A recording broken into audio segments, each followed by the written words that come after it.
Okay, well, here we are. We're talking about our tips of experience while bow hunting. Basically, I've already told you, I've bow hunted 25 plus years. One thing that I always do that never fails is I overlook my bow every time I shoot. The other day, we were doing some target practice, and I noticed my arrows sticking a little bit. A couple of my nocks came off and stayed on my string. There's a couple reasons for that.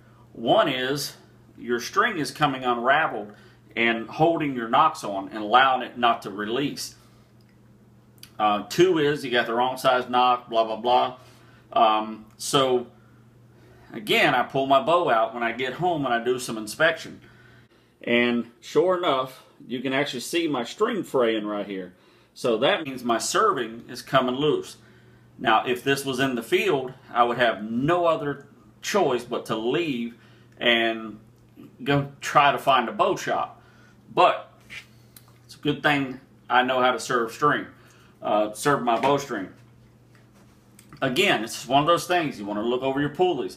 I shot the day before that I shot the other day I practiced, and my string came off my top pulley from the time I put it in my bow case to the time I pulled it out. So I had to pull out my bow press and put my string back on. Now, these are problems that's going to happen to a lot of us anytime we're in the field, and you want to get these things out of the way. I think a few important things that you want to do, or you want to be able to know how to do, is one is serve your string, and two is work your bow press. That's probably two of the crucial things while bow hunting. You're going to want to know how to tie a knock loop. That's going to be an important thing to tie. Now, in the old days, we would serve probably a quarter of our string, for finger release. But in this case, we don't have to. I've only got about 4 inches of my string served, just a little bit past my knock, and in my enough for my fingers in case I have to shoot with my fingers. I've been known to lose my release while in the woods, so I've shot with my fingers. So here we go. We get to pull our loop and reserve our string. There's a couple things you want to do before you do that. In order to get it pretty close to, straighten back up, what I always like to do is measure from my peep sight to the top of my knock loop, because I can get pretty close with that. And that'll allow me to put my string just about in the same exact place it was, or my knock loop there. This is for my release. I've got tons of new knock loops, and I've got 2 different kind of servings. I have the monofilament serving, and I have the it's like braided line serving. It's the cloth. This cloth serving has been on there for about 12 years. And I can tell you now, that monofilament's nowhere near as durable. So you'll have to change it 2 or 3 times before you change that cloth serving. So one of the first things we're going to do is cut this knock loop off. So I'm going to get this thing off of here. Most cases it'll untie, but I put this one on pretty good.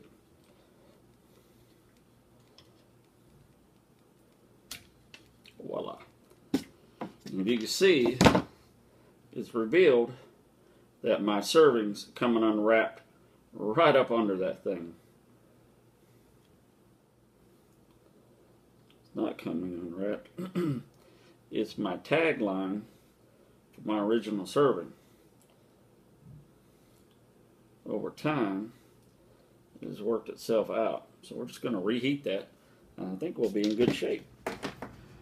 So what I've done is I tied a new loop on, and now I'm kind of testing out my release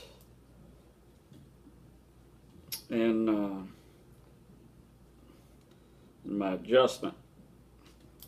Basically what happened is my serving wasn't coming undone.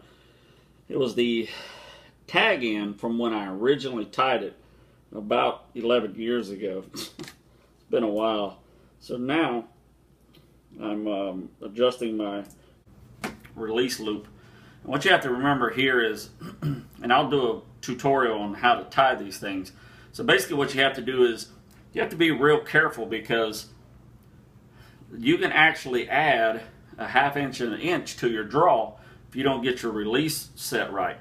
And that's what I'm trying to do now. And I have added a little bit, so I'm going to try to tighten this loop up just a hair, because over time this thing is going to stretch. So I'm going to keep that in mind. Keep good pliers. I always have that Gerber multi-tool I've had for years.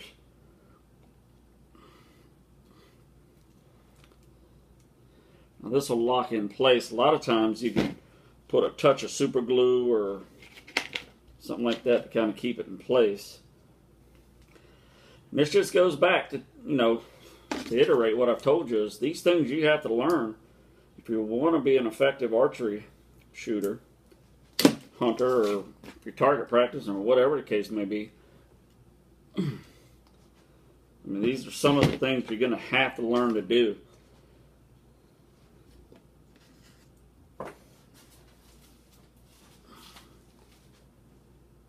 Pow. So I got my knot kind of set just right. So pretty.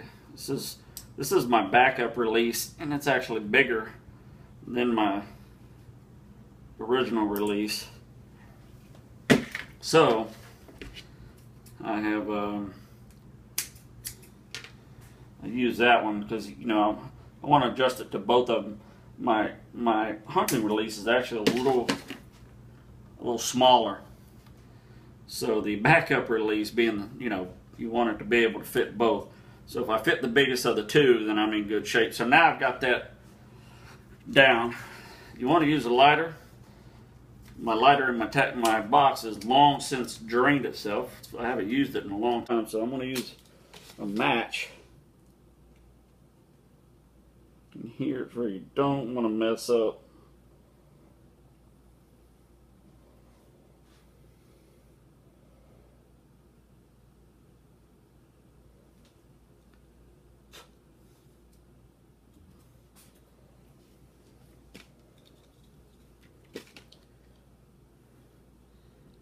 What you're going to do is you're going to melt that all the way down to that loop and actually melt it to stick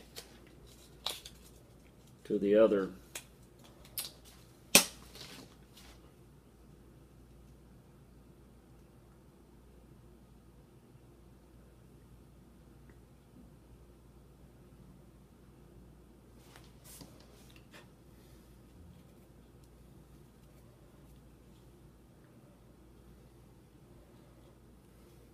Okay, I think we got that there.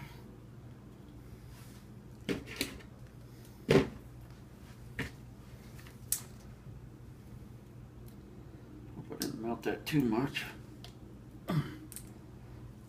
Okay. Poof. Just like that, we're out of adjustment. So if you spend all your time setting your sights, moving your arrow rest, getting everything set before you have your bow tuned in, pow, we're back to square one. That's a prime example. Always look at your bow. Check out your limbs. Give your bow full inspection, because this is a fine-tuned piece of equipment. If anything's out of place, then pow. Another thing that I noticed on mine is the fact that the other day I was shooting and my sights were loose. Now what I've done over the years is I've scribed the back of my sights. Let me flip this over. So I've scribed the back of my sights right in the back here. So if that happens, basically what I do is I tighten them up in the exact spot they are. I mean, hopefully they haven't moved too much, and I can get them right back almost to where they were just by looking, on that scribed line. And then I just tighten them back up, and hopefully we get close to where we were. So that's today's tips. Check your bow out. Look for those little things, those little signs. You're not hanging onto your string. Keep your eye on those things. Those are telltale signs that something's about to go wrong. So I think we caught it in time. Now we'll get to shoot that, make a few adjustments, and poof, we'll be ready to tune this thing in. Thank you for watching.